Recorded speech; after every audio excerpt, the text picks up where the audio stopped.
Welcome back. I'm Tom Ferry, board-certified cardiovascular perfusionist and author of the NRP Black Book. This is Module 2 of the NRP Clinical Mastery Series. In Module 1, we covered the biology of warm ischemia and why NRP works. Now we get into execution. Before you prime a circuit or place a cannula, you need to understand which NRP configuration your program is using, and more importantly, why. There are two primary configurations in clinical practice today: Abdominal NRP, which we call A-NRP, and Thoracoabdominal NRP, TA-NRP. They share the same foundational principle: restore warm, oxygenated perfusion to ischemic organs after circulatory death. But they are not interchangeable. The organs targeted, the cannulation strategy, the surgical team, and the cerebral exclusion technique all differ. Choosing the wrong configuration is a program-level failure. Let's break both down precisely. Part 1. Abdominal NRP. A-NRP targets the subdiaphragmatic organs: liver, kidneys, pancreas. The circuit is established via peripheral cannulation, typically femoral artery and femoral vein. Arterial inflow is directed into the descending aorta. Venous return is captured from the inferior vena cava. A balloon catheter or a supraceliac aortic clamp is placed to isolate perfusion below the diaphragm. This is the critical step. Everything above the clamp, the heart, the lungs, the brain, is excluded from the circuit.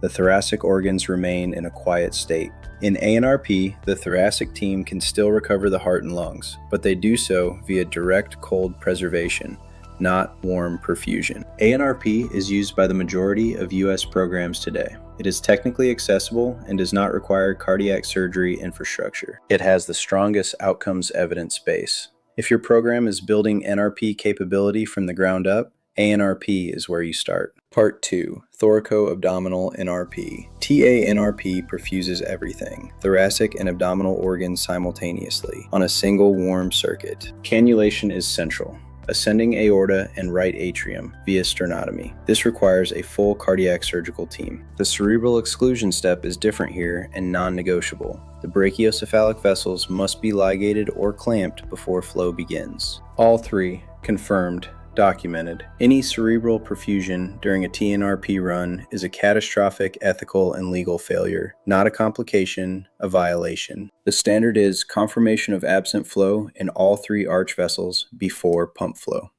With exclusion confirmed, warm blood flows to both compartments. The heart resumes beating, coronary perfusion is restored, the heart can be functionally assessed on circuit before it is removed. This is the fundamental advantage for cardiac recovery.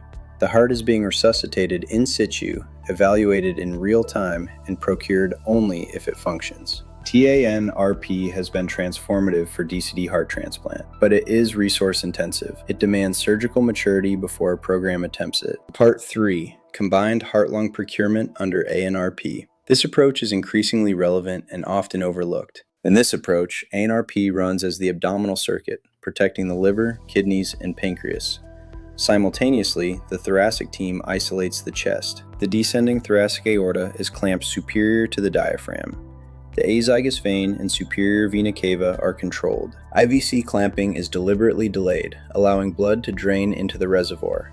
This gives the thoracic team a bloodless field for dissection. When abdominal evaluation is complete, the circuit stops. Cold preservation flush is delivered to the heart and lungs. Standard procurement proceeds. The heart and lungs are never warm perfused here. They are cold preserved. Do not conflate these techniques. The checklists and requirements are different. So how does your program decide? 3 questions. First, what organs are being recovered? Abdominal organs only, -A-NRP. Heart for transplantation with functional assessment, -TA-NRP. Combined abdominal plus cold thoracic, -A-NRP with thoracic isolation. Second, what surgical infrastructure do you have? Cardiac surgery team available? TA-NRP is on the table? Transplant surgery only? A-NRP only? Third, what does your program's governance documentation say? NRP configuration is not a bedside decision. It is a program-level policy. Your protocol should specify the approved configuration, criteria, and verification standard. If you don't have that, that is the gap to close now. A-NRP and TA-NRP are purpose-built configurations for different scenarios. Understanding which one you are running and why is the foundation of safe practice. In Module 3, we go to the circuit itself. setup, priming, and the first 15 minutes of flow. I'm Tom Ferry. See you in Module 3.